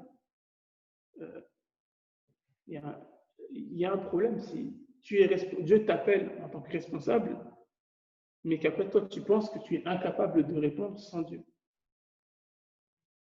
Il ne faut pas oublier aussi une autre chose, c'est que si on comprend ce que Jésus dit, en fait, Dieu est toujours là. Et qu'il nous a donné toutes les armes, en fait. Donc, il est avec nous. Il est avec nous. Pas juste chrétien, il y a tous les éléments nécessaires. Nous, en tant que chrétiens, il nous a donné une mission aussi d'interpeller ceux qui ne connaissent pas. Et Dieu aussi, et on a plusieurs témoignages de personnes qui l'ont reçu de cette manière-là. Il y a des gens qui ne croyaient pas en Dieu, qui étaient même pour certains contre Dieu, et Dieu les a interpellés. Dieu les a interpellés, soit d'une manière miraculeuse, soit à travers les Écritures, soit à travers des études. Il y a un film qui est quand même phénoménal, que je vous invite, c'est Jésus l'enquête. Quelqu'un sa femme devient chrétienne, et il décide de faire une enquête pour prouver que la chrétienté, c'est n'importe quoi. Et il dit, et lui, sa logique, c'est, vu que la personne principale sur qui vraiment la foi chrétienne, elle s'assoit, c'est Jésus. Et c'est surtout le fait qu'il ait été ressuscité. Donc, si j'arrive à prouver que ça n'est jamais arrivé, que lui, même qu'il n'a pas existé, voilà, ils n'ont plus rien. C'est une histoire vraie, c'est un pasteur qui est dans le sud-est des États-Unis, si je ne me trompe pas. Et il a une église florissante d'ailleurs. C'est toujours dangereux d'essayer de prouver que Dieu n'existe pas. Ah oui, mais là, il ne voulait pas, c'est même pas que Dieu n'existe pas, c'est qu'il a essayé que Dieu n'existe pas. Ça n'a pas fonctionné. Après, il s'est dit, bon, allez, c'est rabattu sur Jésus en disant, c'est lui le personnage principal, donc je vais me concentrer là-dessus. Si je détruis exactement ça, ben je sais que là, elle n'aura plus rien et puis elle va revenir à ses sens. Parce qu'il pensait qu'elle rentrait dans une sorte de secte. Et en fait, à la fin, ben, il s'est rendu compte que c'était l'inverse. En fait. Il s'est rendu compte on a quand même des arguments assez solides, et notamment des arguments historiques, et je vous invite vivement à voir les amis, à faire des recherches là-dessus, les amis. Les arguments historiques par rapport aux évangiles et par rapport au témoignage de Jésus-Christ, notamment sa résurrection, ils sont extrêmement solides. On a des données sur Jésus, sur sa vie, qui vont entre 15 à 40 ans. Les plus récents datent de 15 ans, notamment les lettres de Paul, et les plus vieux, c'est entre 40 et 60 ans. Si on prend les derniers évangiles, c'est 40 ans. Je ne compte pas l'évangile de Jean. Si on compte Jean et son Apocalypse, c'est 60 ans. Après sa mort, c'est très court. On a plus de données sur Alexandre, plus de données et plus de raisons de croire que Jésus a été ressuscité, historiquement parlant, que de croire qu'Alexandre le Grand a existé, historiquement parlant. C'est-à-dire, si on pèse les éléments historiques qu'on a, on a plus de raisons de croire que Jésus est ressuscité que de croire en Alexandre le Grand. Et pourtant, Alexandre le Grand, c'est un fait historique qui n'est pas remis en question. Par contre, le miraculeux, là, il est remis en question. Pourquoi? Ça, ce n'est pas vraiment un fait qui est... Ce n'est pas vraiment un fait qui est scientifique. Parce que quand ça dépasse l'entendement, on pense quelque chose d'extraordinaire, bah, tout d'un coup, on doit trouver un moyen de de le mettre de côté ou de dire que c'est pas quelque chose, de le rendre insignifiant. Mais tout ça pour dire que on a quelque chose de solide, on est sur un élément solide. Et Jésus l'enquête, ça nous montre, c'est vraiment spectaculaire ça. Je trouve que ça, enfin, pour ma part, je ne suis pas trop branchée, enfin, je n'ai jamais été, etc. Mais j'ai commencé à lire le livre du coup, et je me dis, enfin, donc on avait vu le film, là, je viens juste commencer à lire le livre, et c'est vraiment, enfin, pour moi, ça renforce ma foi, parce que bon, c'est, au départ, ma foi, enfin, c'est construit sur des témoignages, etc., et mon expérience que je vis, et là, d'en plus avoir de quoi montrer à d'autres, enfin, et même pour moi-même, que voilà, c'est ça qui a vraiment des traces tangibles. Voilà, en fait, au final, comment dire, c'est comme si ça redéfinissait, ça donnait une autre dimension à ce qu'on peut appeler la foi, et même par rapport à ce que Dieu fait, parce qu'on pense souvent, enfin, en tout cas quand on démarre juste dans la spiritualité, on pense souvent à quelque chose d'éphémère ou juste de ressenti. D'insaisissable. Alors qu'en fait, notre Dieu, il est juste aussi sur des faits, en fait. Tout simplement, il ne s'agit pas de juste ce qu'on aurait dit, parce que c'est vrai, on peut dire tout un tas de choses. Mais oui, mais notre Dieu parle, oui, et il y a des faits, il y a des actes concrets. Je trouve ça juste. Tout à fait. Et je te dirais deux choses là-dessus. Moi, ce qui m'a frappé, c'est que les arguments, et je ne vais pas rester là parce qu'on n'est pas dans une session d'apologétique, donc de défense de la foi. Néanmoins, il y a deux éléments moi, qui m'ont frappé quand j'ai vu ce truc-là. C'est que, après, j'avais fait quelques recherches aussi et j'avais vu que en fait, le terme en grec, pour dire qu'ils ont accepté Christ, souvent le terme qui a été utilisé, l'un de ces synonymes, c'est persuadé. D'ailleurs, dans certaines traductions, on voit qu'il y a le terme qui est utilisé en fait dans d'autres langues, parce que je lis aussi en créole et en anglais, et le terme c'est persuadé. Vous avez persuadé de suivre Christ. Et là, je me dis, waouh, c'est-à-dire qu'on peut convaincre en fait. On dit, ouais, c'est toujours le Saint-Esprit qui convainc, mais non, en fait, en donnant les bons termes, on donne c'est pas qu'on mâche le travail pour le Saint-Esprit, mais si le Saint-Esprit nous donne toutes les paroles, et ben en fait, on peut persuader quelqu'un de venir à Christ. Donc ça, c'est un des trucs qui m'a un peu qui a fait changer ma logique, parce que le terme est souvent utilisé, notamment dans Actes des Apôtres. Donc ça m'a étonné. Et puis le verset, la foi vient de ce qu'on entend, et ce qu'on entend vient de la parole de Dieu. Donc il y a un peu ce fait de corroborer le témoignage. Et ça aussi, ça a amené aussi cet aspect-là dans la foi.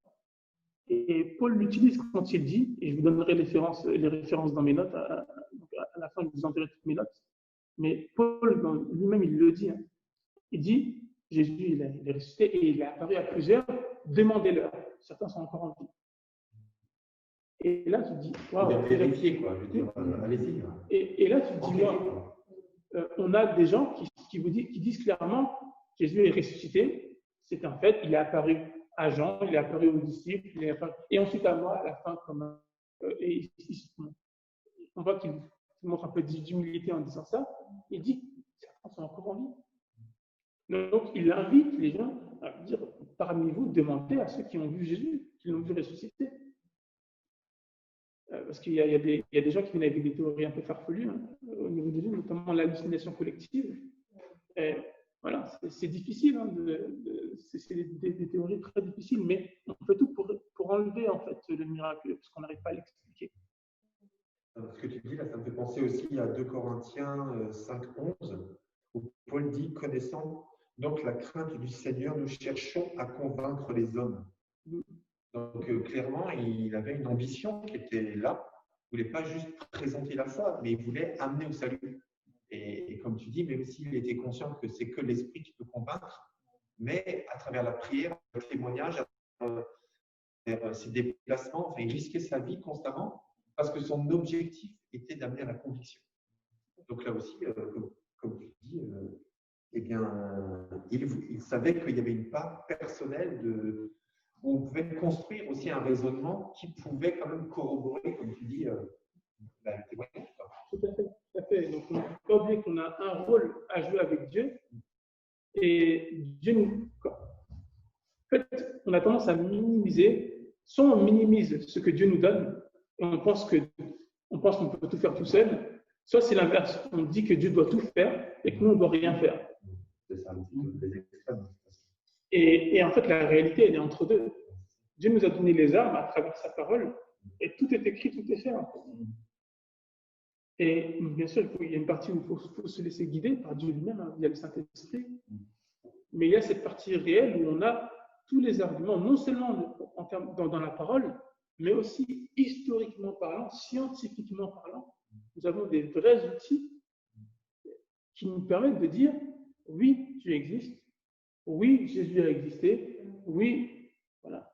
Même en termes de probabilité, on voit qu'en fait, il y a beaucoup d'éléments qui nous permettent d'arriver à la même conclusion. Dieu existe, il est là, il veut une relation pour nous.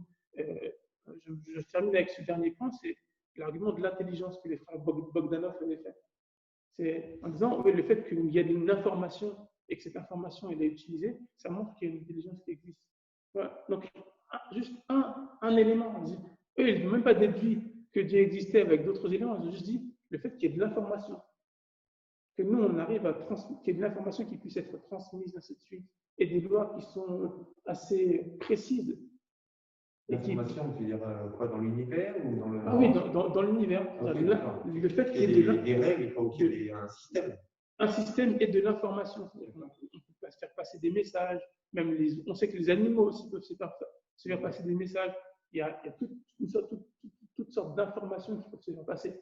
Et on sait aussi maintenant que l'ADN, c'est aussi une forme d'information, c'est une sorte de code hyper complexe. Mais tout ça nous montre qu'il y a une source de cette information, en fait. Et donc, on ne peut pas nier qu'il y a une intelligence derrière. Et donc, c'est ultra simple, en fait, quand on voit ça. Mais arrivé à cette conclusion, oui, et ils ont juste regardé le fait que, ben tiens, tout le monde communique, il y a des informations, il y a même les lois mathématiques, on ne peut pas toucher, logique qu'on a, mais ça vient de tout ça. Il faudrait donc il doit y avoir un régisseur quelque part. Et c'est une logique, pas imparable, mais c'est une logique à laquelle eux sont arrivés. On va arriver à d'autres éléments logiques. Encore une fois, il y a pas mal d'apologétique là-dessus. Donc, je vous invite à faire des recherches à ce niveau-là. Là, ce qui m'a interpellé, moi, c'est que Dieu nous choisit d'avance. Et il ne nous a choisi pas juste pour nous choisir et nous mettre à part, non. C'est pour nous rendre semblables à son Fils. Moi, j'ai quelqu'un qui a connu d'avance. Connu dans le sens biblique, c'est toujours lié à une relation intime. Bon, c'est envoyé Adam connu Ève. C'est vraiment, enfin,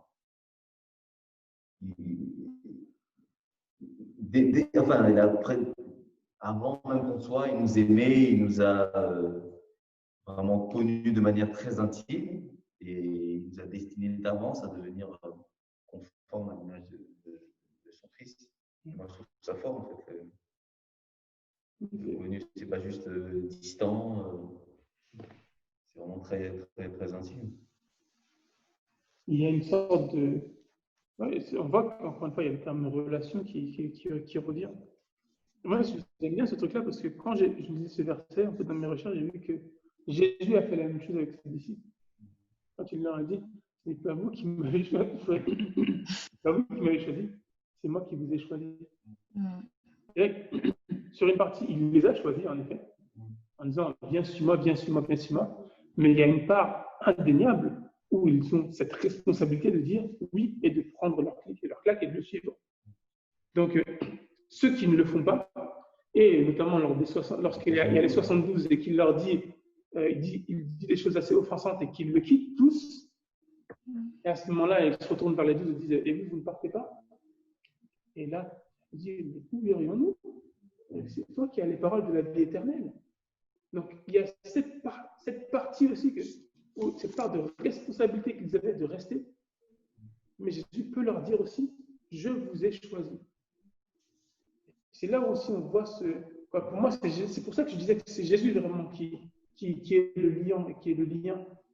Quand on voit la relation de Jésus avec ses disciples et ce qu'il disait à ses disciples, c'est un peu ce que Dieu nous dit à travers ça. Oui, nous on a choisi. On a dit oui à Dieu. Mais Dieu nous a choisis aussi. Et Dieu, il avait une grande longueur d'avance parce qu'il savait, il voyait tout, il sait tout. Enfin, c'est pas il savait, il sait tout. Et c'est pas qu'il voyait, il voit tout. Et Jésus, donc on voit aussi, là on retourne sur la boucle, Jésus est Dieu. Et donc c'est normal aussi que lorsqu'on parle de Dieu et qu'on parle de Jésus, on voit le même comportement.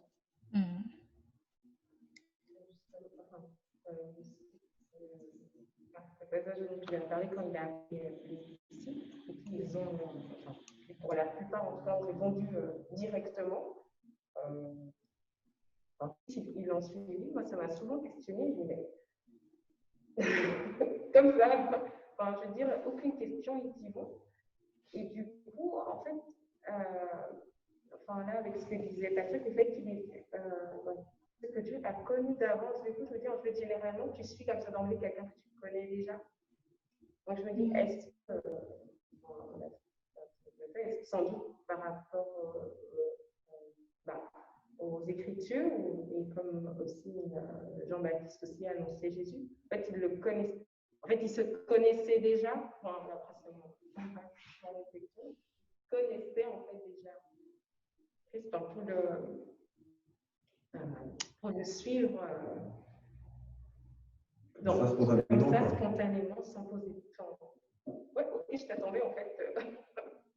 En fait, lorsqu'on voit, dépendant de ce qui est bien, c'est que le croisement des évangiles est extrêmement riche. Et on voit qu'en fait, il y a un évangile où ils disent tous OK, et ils se lèvent. Puis il y a un autre qui donne le détail en disant tiens, il y en a un qui est allé voir, qui est allé voir Nathanaël en disant on a trouvé celui dont les prophètes parlent. Et il dit mais il vient d'où? Il vient de Nazareth. Nazareth, il n'y a rien de bon qui vient de Nazareth. Et Jésus a dit non, écoute, moi je ne vais pas argumenter avec toi, viens et vois. Et c'est un peu ça en fait. Donc tu as quand même, il y en a sûrement 2-3 qui ont entendu parler de Jésus. Et quand il est venu, elle fait ah, c'est lui. Et donc ils sont venus, mais ils avaient entendu parler. Mais les autres, il y a aussi eu un peu de téléphone arabe et de communication entre eux pour se dire lui, c'est le bon. Je sais, je l'ai vu, j'ai marché avec lui, il vient. Et il y a sûrement des trucs comme ça aussi. Et c'est là aussi où on a notre responsabilité. Et c'est pour ça aussi que c'est bien d'avoir des évangiles différents. Parce que, mais il y en a certains qui pensent aussi que c'est peut-être une contradiction, mais non, en fait, ça complète un peu le prisme. Il y en a un, il va dire, ouais, Dieu m'a dit, viens, suis-moi, et je l'ai suivi. Et l'autre va dire, oui, mais attends, t'as oublié que tu avais une conversation avec Pierre avant, qui t'a expliqué que Jésus était celui dont les prophètes parlaient. Donc à la fin, ça ne veut pas dire que ce n'est pas vrai, que quand Jésus lui a dit, viens, suis-moi et qu'il l'a suivi, oui, c'est bien comme ça. Mais avant, la conversation avec Pierre, il l'a eu aussi. Donc voilà, et donc on voit que la finalité, pas la finalité, que ce que Dieu veut, c'est nous rendre semblables à Christ. Dans son plan, il y a aussi cette partie-là. Il veut nous rendre semblables à son Fils.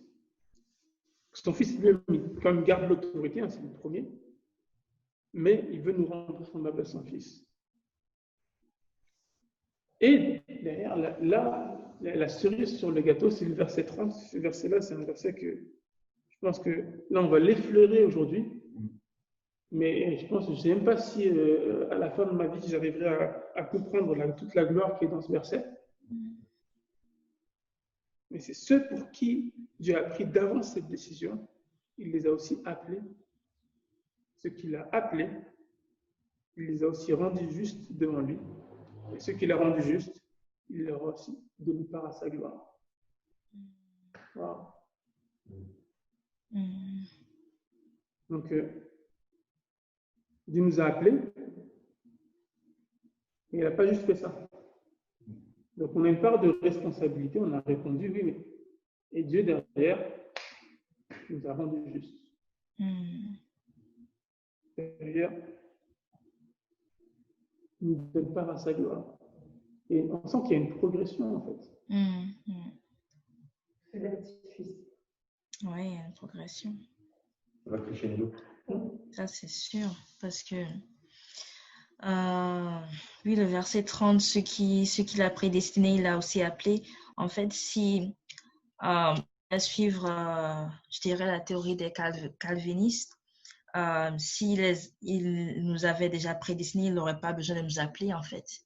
Mais quand on parle d'appel, ça, comment dire, ça demande toujours une réponse. Il n'y a pas d'appel sans réponse. Il y a toujours forcément une réponse, une décision. Soit on ignore l'appel, soit on l'accepte. En fait, j'ai toujours eu du mal avec ce passage dans la Bible, en fait. Peu importe, même si j'avais une conviction spirituelle qui me disait, je ne pense pas que tout est fait d'avance et puis on n'a rien à faire parce que ça servirait à quoi la grâce, en fait. Mais du coup, je comprends beaucoup mieux le passage maintenant et tout le passage depuis le verset 28 au verset 30, c'est comme Dieu qui nous montre qu'il est, comment dire, qu'il est intentionnel en fait. Il sait ce qu'il veut, il connaît les projets qu'il a faits et il y a toujours comment dire, l'amour qui est là en fait. L'amour, l'action appelée qui suppose qu'on répond ou qu'on ne répond pas, donc une action. Du reste, nous savons que tout contribue au bien de ceux qui aiment Dieu. Donc, il y a quand même l'action de aimer Dieu, de ceux qui sont appelés conformément à son plan. Verset 29, en effet, ceux qu'il a connus d'avance, il les a aussi prédestinés à devenir conformes à l'image de son Fils, afin que celui-ci soit le premier-né d'un grand nombre de frères.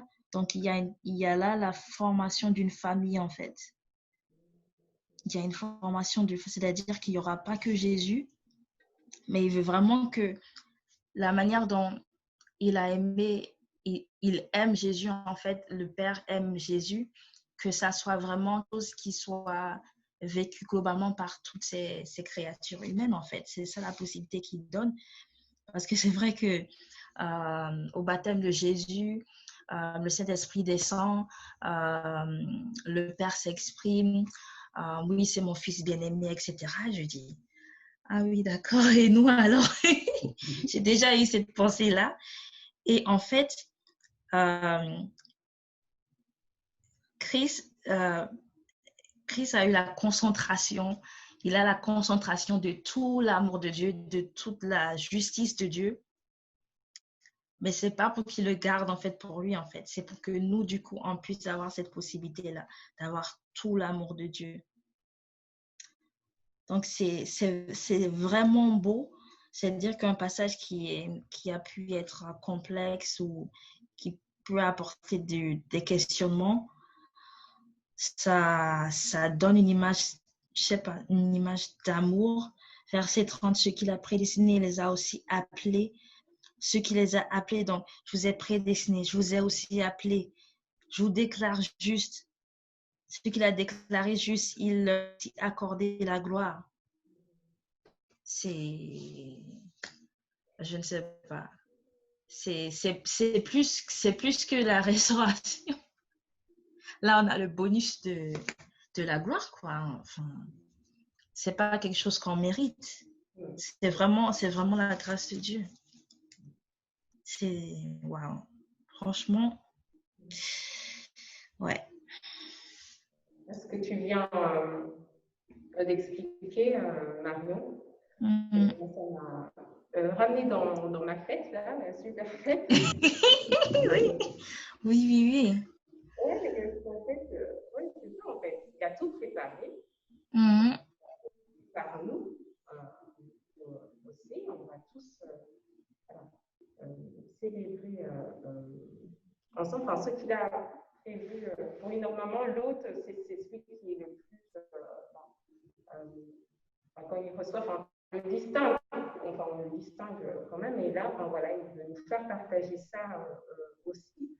Et là, à la fin, enfin, il leur a aussi donné sa gloire. C'est comme si, bah, voilà, il me disait, bah, après, c'est toi la reine du aussi. Après, Ouais, je suis d'accord. Ce qui m'a mis dans le verset 30, justement, en lien, encore une fois, avec la série sur la grâce te suffit, c'est que là, on voit clairement que c'est l'acte souverain de Dieu. C'est tellement nécessaire de rester attaché à cette réalité spirituelle. Pour revenir encore sur ce que je disais, bonne journée, mauvaise journée, des fois on se sent digne, des fois on se sent indigne, des fois on se sent à la hauteur, et des fois on ne se sent pas du tout à la hauteur. Mais dans les deux cas, on n'est pas à la hauteur. En fait. On se sent à la hauteur, on n'y est pas. Et en fait, c'est juste notre ego qui nous fait croire qu'on est digne d'être considéré comme juste par nos efforts, par nos performances. Et quand on n'est pas digne, quand on se sent misérable, eh ben là, on se sent pitoyable. Et on ne se sent même pas capable de prier, de regarder Dieu, de s'adresser à Dieu, de parler de Dieu autour de nous. Et dans les deux cas, on fait fausse route. Parce que ce verset dit clairement que c'est lui qui nous a rendus justes. Enfin, moi, j'ai dans la traduction du Sauveur, c'est lui qui nous a déclarés justes. Et les deux traductions sont super complémentaires, je trouve. Parce que rendu juste, je trouve que ça démontre bien l'œuvre qu'il a accomplie. C'est-à-dire qu'il a travaillé pour qu'on soit juste. C'est lui qui l'a fait, qui a fait quelque chose. Et dans déclarer juste, en tout cas, je perçois finalement l'acte final où Christ dit, parce que j'ai œuvré, maintenant je dis, tu es juste. Mais dans tous les cas, ce n'est pas par nos efforts, par nos performances. Et moi, je trouve ça tellement grand et ça me bénit tellement encore ce soir de me dire, Seigneur, c'est toi qui l'as déclaré. Ça veut dire que moi, je peux dire à mes émotions, je peux dire au diable, je peux dire à ceux qui veulent me condamner, de par mes mauvais comportements, mes mauvaises pensées, etc. Eh bien, en fait, je suis juste, non pas parce que je me suis rendu juste, mais parce que Christ a déclaré que tu es juste. Parce que tu es au bénéfice de mon œuvre. Et quand je vois ça, moi, je me dis, mais Seigneur, tout est dit, quoi.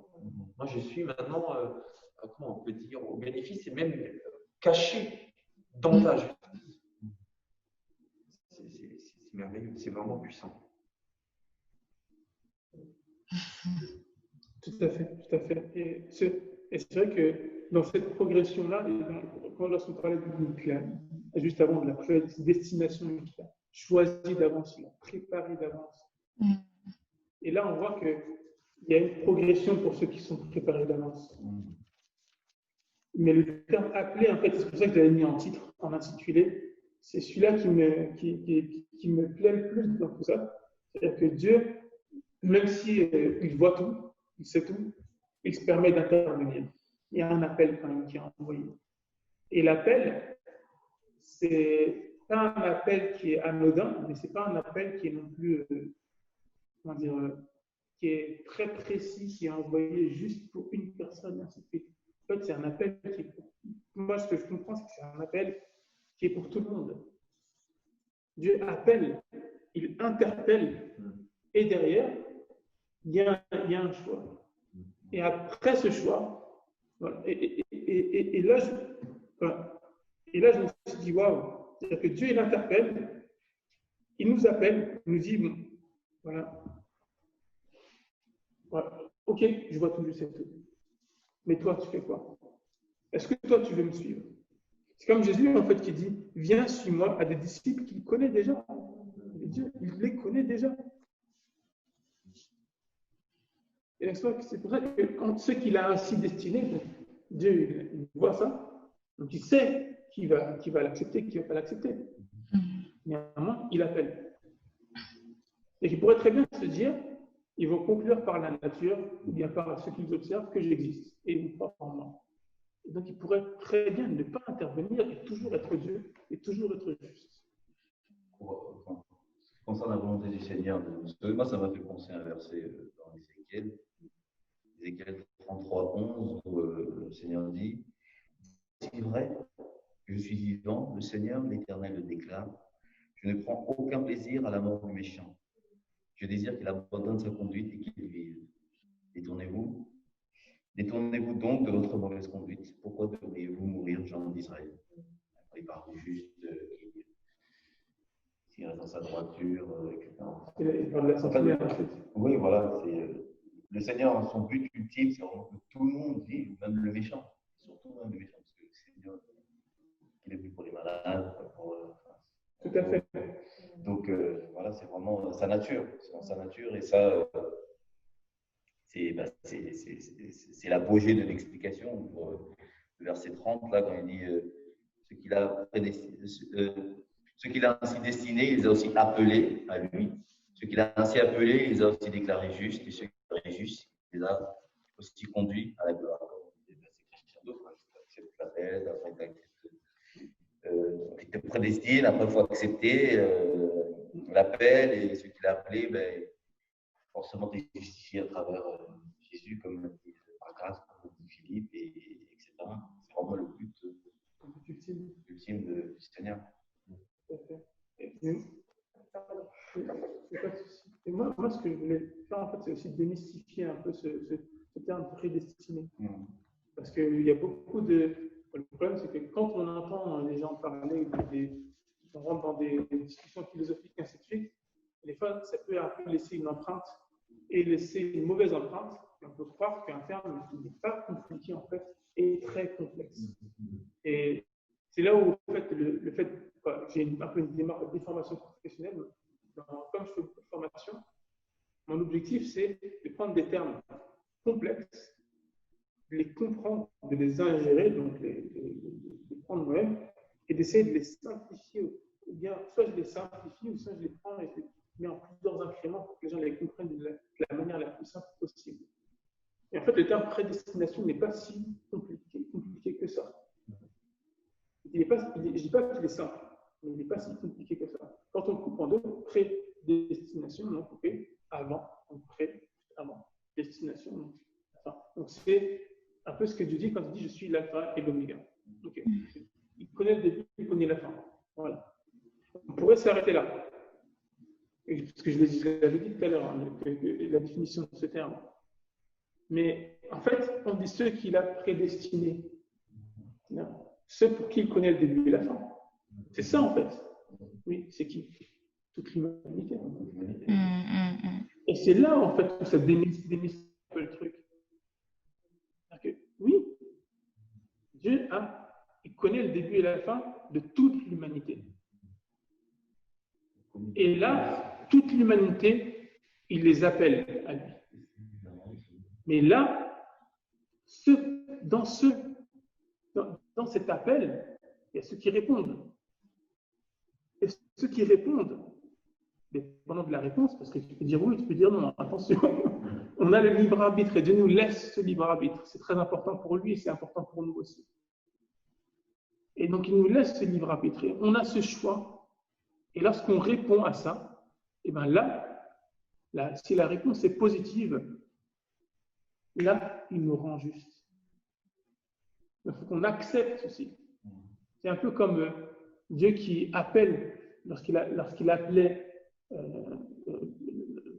les prophètes. Voilà. Donc, c'est bien, il y a des gens qui sont prophètes, hein. Mais c'est pas juste. Ils ne sont pas juste réveillés en disant je suis prophète. Ou bien je suis le fils d'un sacrificateur, je vais être prophète. Sinon, la liste des prophètes, je vous promets qu'elle serait largement plus longue que ce qu'on a là. Il y en a pas mal qui sont des fils de sacrificateurs, mais c'est des bergers. On en a plein qui sont prophètes qui ne sont pas fils de sacrificateurs. En fait, c'est Dieu qui appelle et la personne répond. Et on a l'exemple on a l'exemple de Samuel, on a l'exemple de Jérémie, on a l'exemple d'Ésaïe, où il y a une réponse claire à un appel que Dieu a fait par rapport à la mission spécifique qu'il a pour eux. Et dans chacun, en fait, on voit qu'il y a un appel. Dieu ne fait pas les choses hasard, il appelle. Mais l'appel nécessite une réponse. Et une réponse positive. On pourrait très bien dire non. Et d'ailleurs, dans le truc de Samuel, et je vous donnerai la référence, dans le truc de Samuel, ce qui est intéressant, c'est quand il parle à Samuel, qu'il dit à Samuel ce qu'il a à lui dire, Dieu dit clairement qu'il incrimine les fils d'Élie pour ce qu'ils font et pour le fait qu'ils ne répondent pas. Ça veut dire que Dieu les interpellait eux aussi, mais eux ne répondaient pas. Il interpellait aussi Élie, qui lui a laissé faire. Donc il a été condamné comme ses fils parce que personne n'a assumé sa responsabilité devant Dieu. Exactement. Et donc, je pensais aussi à ce que tu dis par rapport à la liberté et au fait que Dieu aime le monde entier, tout simplement en Jean 3,16. Que Dieu a tant aimé le monde, c'est quand même clair. C'est pas uniquement ceux qui vont être sauvés ou un groupe particulier, mais vraiment Dieu a tant aimé le monde qu'il a donné son Fils unique pour que ceux qui croient en lui ne meurent pas, mais qu'ils aient la vie éternelle. Donc il y a clairement le tout. Et puis après, il y a ceux qui croient, mais c'est un choix. En fait, il n'y a pas de discrimination dans l'amour qu'il a pour l'humanité. Et c'est pour ça que c'est là que ce verset en fait m'a parlé. Je me suis dit en fait, mais c'est pas si compliqué que ça. Quand on dit Dieu a prédestiné, ou il nous a, ou bien il y a des bonnes œuvres que Dieu a préparées d'avance pour nous, ainsi de suite. Oui, c'est vrai. Mais en fait, Dieu, il veut des bonnes œuvres pour tout le monde. Exactement.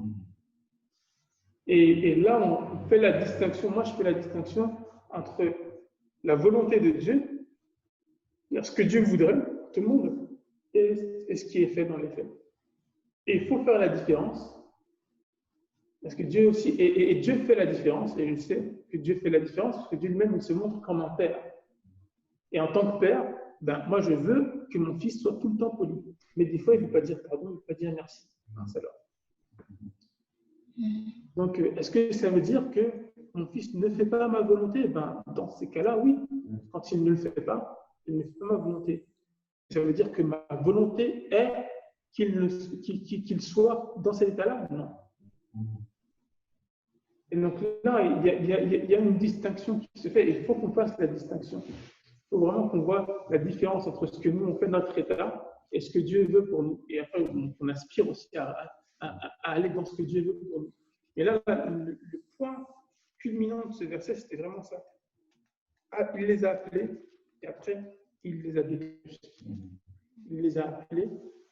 Entre deux, ils ont répondu oui, et après, il les a déclarés justes. Et après, il leur a donné sa gloire.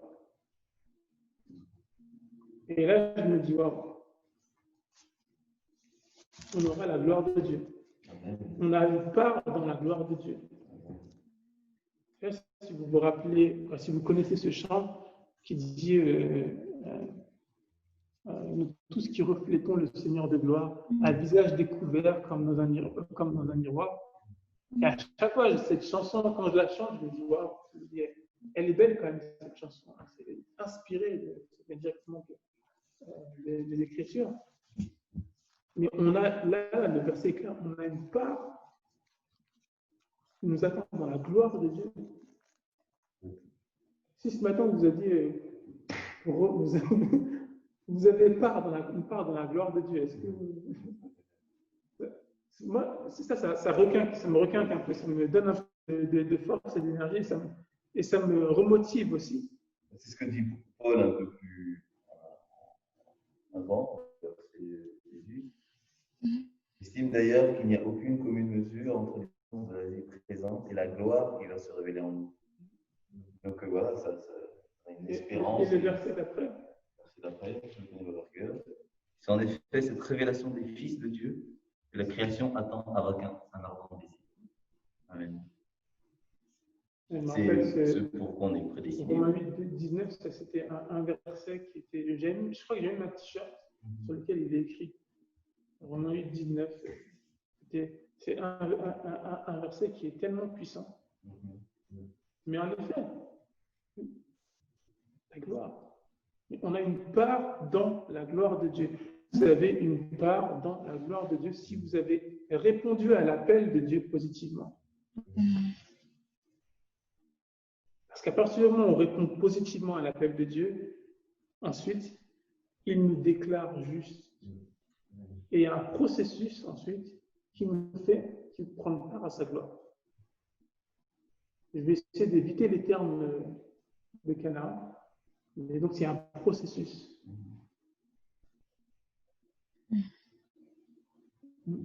Comment? Tu peux le dire, la sanctification. Oui, non, je disais que moi je l'ai évité, mais ça ne t'empêche pas de le dire. Oui, donc on va reprendre ce verset-là du début. Maintenant, on a un peu clarifié les termes. Comme je veux dire, je n'ai pas vocation à expliquer tout ce passage. Moi, ce que je voulais, si jamais on veut retenir une chose, c'est que Dieu nous appelle. On doit répondre. Et derrière, il a prévu des choses pour nous, notamment de prendre part à sa gloire. Et ça, moi, ce serait à la limite une manière de donner l'évangile qui est complètement différente, mais tellement pertinente. Dieu nous appelle tous. Nous savons en outre que Dieu fait concourir, il fait travailler, il fait converger toutes choses au bien de ceux qu'il aime, de ceux qui ont été appelés conformément au plan divin. En effet, ce que Dieu a connu d'avance, il nous a aussi destinés d'avance à devenir conformes à l'image de son Fils, afin que celui-ci soit l'aîné de nombreux frères et sœurs. À noter qu'il y a des versions qui disent le premier-né de nombreux frères. Pourquoi? On se remet dans le contexte juif, on parlait du premier-né et des frères, et on s'arrêtait là. On sait très bien que dans les 12, il y avait des sœurs. Il y avait au moins une sœur. On connaît son histoire. Il y avait une sœur, on ne parle pas des 12 disciples, on parle des 12 tribus d'Israël. Il y avait une sœur. Et cette sœur, il y a eu son histoire dans la Genèse, on sait qu'il y a quelque chose de tragique et ses frères ont voulu la venger. Elle n'est pas morte, mais je ne vais pas aller plus loin là-dessus. Et donc on sait qu'il y a une sœur, mais elle n'était pas mentionnée. Encore une fois, on est dans un contexte de juif, donc c'est pour ça qu'il ne le mentionne pas. Mais le terme qui est utilisé, c'est un terme grec, qui lui-même veut dire frère ou sœur. Donc c'est pour ça que certaines versions, comme la version du Semeur, que j'aime beaucoup, indiquent justement de nombreux frères et sœurs. On peut se le permettre, en fait, le terme est inclusif. Donc, mesdames, vous n'êtes pas exclus. Et ceux qu'il a ainsi destinés, ou prédestinés, ceux qu'il a connus d'avance, il les a aussi appelés à lui. Et ceux qu'il a ainsi appelés, il les a aussi déclarés justes. Et ceux qu'il a déclarés justes, il leur a aussi donné sa gloire. Donné part à sa gloire.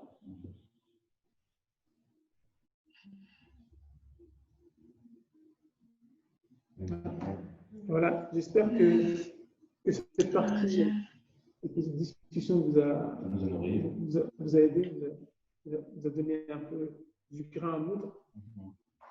Merci beaucoup.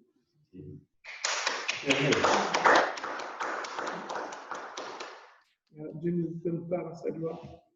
Seigneur, merci. Merci parce que tu nous donnes part à ta gloire. Et ce n'est pas anodin. Tu nous connais d'avance. Je disais à Jérémie, avant même que tu sois formé, je te connaissais et je t'ai appelé comme prophète. Seigneur, toi, tu me connais. Yes, Lord. Mais tu ne te places pas en tant que quelqu'un qui nous connaît en nous disant exactement ce que nous allons faire, ce que nous n'allons pas faire et en se plaçant en tant que juge. Non, tu ne prends pas ta position de juge qui serait juste. Hein. Tu pourrais très bien le faire. Mais ce qui est complètement étonnant et ce que j'ai du mal à moi-même comprendre, c'est que au lieu de nous juger, tu nous appelles à toi. Malgré notre condition, malgré le fait que tu sais déjà, tu sais tout, mais tu sais que nous avons aussi ce libre arbitre, cette responsabilité. Et tu nous responsabilises en faisant cet appel.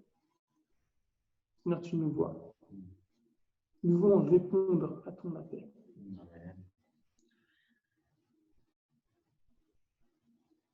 chaque personne qui est sur Internet, qui entendrait peut-être, qui a entendu ce message et qui ne connaît pas Jésus, qui ne connaît pas le Seigneur, là peut-être est le moment de répondre à son appel. Dieu vous interpelle à travers ce passage, à travers cette vidéo. Peut-être le moment de lui répondre. Et si la réponse est positive, alors mettez un commentaire.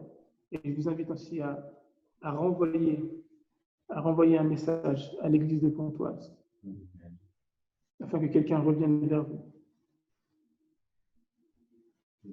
Puisqu'ensuite, la trajectoire, quand on répond à son appel, et vraiment c'est phénoménal. La trajectoire ensuite, elle est exponentielle. En effet, Dieu, ceux qu'il a appelés, il les a rendus et vous serez rendus. Et ensuite, il vous donnera part à sa gloire. Ne laissez pas passer cette vie glorieuse que vous pourrez avoir. Ne laissez pas passer la gloire de Dieu qui apparaît devant vous. Ne laissez pas passer cette opportunité. Seigneur, je te remercie pour cette étude, je te remercie pour ces discussions qui ont été faites. Vraiment, j'ai été béni, j'ai été nourri par les échanges, par les différentes choses qui ont été dites. Seigneur, tu vois que tu nous poses des questions. Tu nous montres que ta parole est vivante et que à chaque fois qu'on a relié, on apprend des choses nouvelles. Et en même temps, on est sur une fondation solide sur toi, Jésus-Christ, sur le roc. Alors, continue à nous laver, à nous sonder, à nous montrer ce que toi, tu as en réserve pour nous. Quel est ton plan? Comment il s'articule, Seigneur? Et aussi à clarifier les choses, Seigneur. Montre-nous les choses cachées. Révèle-nous ce que toi, tu veux. Quel est ton plan? Et je te prie de raccompagner tous ceux qui doivent rentrer chez eux. Je prie aussi pour tous ceux qui sont à distance, Seigneur, de leur révéler vraiment ce que tu as en réserve pour eux. Et que cette relation, vraiment, que ce soit le début ou bien qu'ils aient été en relation avec toi depuis longtemps, Seigneur, que cette relation s'intensifie. Qu'ils arrivent à l'image de Christ. Tout cela dans le nom de Jésus. Amen.